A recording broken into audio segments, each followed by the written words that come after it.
যার খাটের তলায় যা কিছু আছে তা মাটির তলায় ঢুকিয়ে ফেলছে। 2026-এর নির্বাচন তৃণমূলের বিসর্জন। মমতা ভার্সেস জনতা, নো ভোট টু মমতা। এরা যে বাবরি মসজিদ তৈরি করতে আমরা দেব না। কালীঘাটের মা কালী, যে পয়লা বৈশাখে তিনি পুজো না দিলে পুজো শুরু হয় না কালীঘাটে। সেই মা কালী স্বপ্ন দিয়ে বলেছেন, এই তুই কি করছিস? আমি আর পারছি না ফাইল নিতে। আমি বকটুই দেখলাম, আমি 40,000 চাকরি বিক্রি দেখলাম, 26,000 চাকরি চলে যেতে দেখলাম।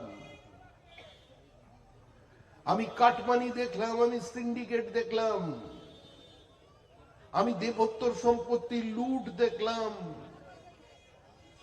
আমি কালী মূর্তির উপরে আক্রমণ দেখলাম, আমি দুর্গাপুজোর বিসর্জনের দিন বদলাতে দেখলাম। আমি তাও চুপ করেছিলাম, কিন্তু আরজি করার পরে আমি আর থাকতে পারলাম না। আমি তোমার ফাইল নিতে পারছি না। যার খাটের তলায় যা কিছু আছে তা মাটির তলায় ঢুকিয়ে ফেলছে। কিন্তু সেজন্য আমি অন্য পথ বার করেছি, মানুষের টাকায় তোমাকে ওখানে নিয়ে যাব বলে নাম দিয়েছি জগন্নাথ দেব কালচারাল সেন্টার। ওই বীরেন শাসমলের মাটিতে, সতীশ সামন্তর মাটিতে, সুশীল দারার মাটিতে, মাতঙ্গিনীর মাটিতে, ক্ষুদিরামের মাটিতে, বিদ্যাসাগরের মাটিতেই আমাকে সাক্ষী রেখে আমি এই সাগরে তৃণমূলের বিসর্জন দিয়ে চলে যাব। অর্থাৎ 2026-এর নির্বাচন তৃণমূলের বিসর্জন। এই কালের দেওয়ালে লেখা হয়ে গেছে, এর বাইরে কোথাও কিছু হবে না। সারা বাংলা জুড়ে পরিবর্তনের ঝড় উঠেছে। মানুষ মুক্তি চায়, মানুষ পরিত্রাণ চায়, মানুষ তৃণমূল নামক অভিশাপের হাত থেকে মুক্তি পেতে চায়। এই লড়াইতে বিজেপি তৃণমূলের লড়াই নয়। এই লড়াই বিজেপি তৃণমূলের লড়াই এ কারণেই, কারণ 2019 সালে মানুষ একটা বাইনারি তৈরি করে দিয়েছিল তৃণমূল আর বিজেপির মধ্যে, যে তৃণমূল কংগ্রেসকে হারাতে পারে বিজেপি। তাই আমরা এখানে আছি।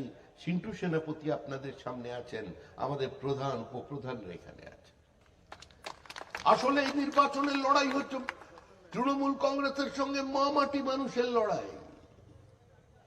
মানুষ ন্যারেটিভ তৈরি করেছে নতুন, মমতা ভার্সেস জনতা, no vote to Mamata. Trinamool লড়াই করছে সাধারণ মানুষের সঙ্গে, কৃষকের সঙ্গে, আলু চাষিদের সঙ্গে, প্রতারিত চাকরি প্রার্থীদের সঙ্গে। তৃণমূলের লড়াই হচ্ছে মেধার সঙ্গে, যারা দীর্ঘ 15 বছর রাজত্ব করে পশ্চিমবঙ্গকে কোথায় পাঠিয়েছেন। মেদিনীপুর জেলা শিক্ষিত মানুষের বাস। ৭৯,০০০ কারখানা বন্ধ হয়ে গেছে গত 15 বছরে। 1016টা কোম্পানি লিকুইডেশনে। 6,300-র বেশি কোম্পানি তাদের হেডকোয়ার্টার এখান থেকে সরিয়ে নিয়ে অন্যত্র চলে গেছে। মুখ্যমন্ত্রীর পাশে যারা দাঁড়িয়ে বিজিবিএস এর মঞ্চে বলেন যে এত ভালো শিল্প বান্ধব পরিস্থিতি আগে কোনোদিন তৈরি হয়নি, সেই মুখ্যমন্ত্রীর পাশে থাকা আজকে শিল্পপতিরা তাদের পুঁজি এখান থেকে সরিয়ে নিয়ে গিয়ে ভিন্ন রাজ্যে বিনিয়োগ করছেন। গণতন্ত্রের শেষ কথা যখন মানুষ বলে, তখন রাজনৈতিক দল অপ্রাসঙ্গিক হয়ে যায়। আমরা এখন নিমিত্ত মাত্র।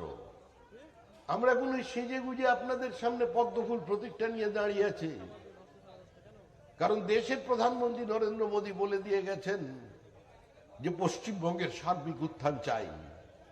রাজ্য তো লক্ষ্মী ছাড়া হয়ে গেছে, মা লক্ষ্মীর ভাড়ারে আর পয়সা নেই। মুখ্যমন্ত্রী ১,৫০০ই থেমে গেছেন। আমরা গিয়েছিলাম মায়ের কাছে, সেজন্য আমরা লক্ষ্মীর মায়ের কাছে গেছি। উনি আশীর্বাদ দিয়েছেন, অন্নপূর্ণার আঁচল প্রতি মাসে 1 থেকে 5 তারিখের মধ্যে প্রত্যেক মহিলার ব্যাংক অ্যাকাউন্টে ৩,০০০ টাকা করে পৌঁছে যাবে। গ্র্যাজুয়েট ছেলে প্রতিদিন পাবে কত? 50 টাকা ভাতা। আমরা খুব বেশি বাড়াতে পারিনি যতদিন পর্যন্ত চাকরি না পাচ্ছ 3,০০০। লাখপতি দিদি সারা ভারতবর্ষে কার্যকর হচ্ছে, পশ্চিমবঙ্গে হচ্ছে না। ৭৫ লক্ষ লাখপতি দিদিকে বাস্তবায়িত করে দেওয়া হবে পশ্চিমবঙ্গে। 61টা রেলের প্রজেক্ট বন্ধ হয়ে আছে পশ্চিমবঙ্গে। আজকে একটা প্রাইভেট পোর্ট তৈরি করতে পারেনি বর্তমানে সরকার। এ রাজ্যে বড় শিল্প চাই, এ রাজ্যে বিনিয়োগ চাই, এ রাজ্যে বিদেশি বিনিয়োগ চাই, না হলে শিক্ষিত তরুণ যুবকদের সামনে কর্মসংস্থানের অন্য কোনো পথ খোলা থাকবে না। গোটা সমাজকে খোলা বাজার বানিয়ে দিয়েছে তৃণমূল কংগ্রেস।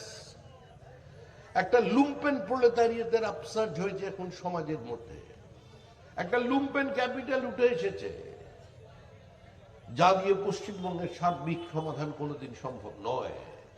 এখানে মেধা প্রতারিত হচ্ছে। শিল্পপতিরা বলছেন যেখানে কোনো আইন শৃঙ্খলা নেই, যেখানে টোটাল অ্যানার্কি, যেখানে বিচারপতিরা আক্রান্ত, বিচার ব্যবস্থা আক্রান্ত, সেখানে আমরা বিনিয়োগ করতে পৌঁছতে পারি না। Lower judiciary under threat. বিধানসভা স্পিকার বলছেন, মানে উনি আবার এই যুগের আধুনিক ধৃতরাষ্ট্র, উনি কিছু দেখতে পান না চোখে, শোনেন।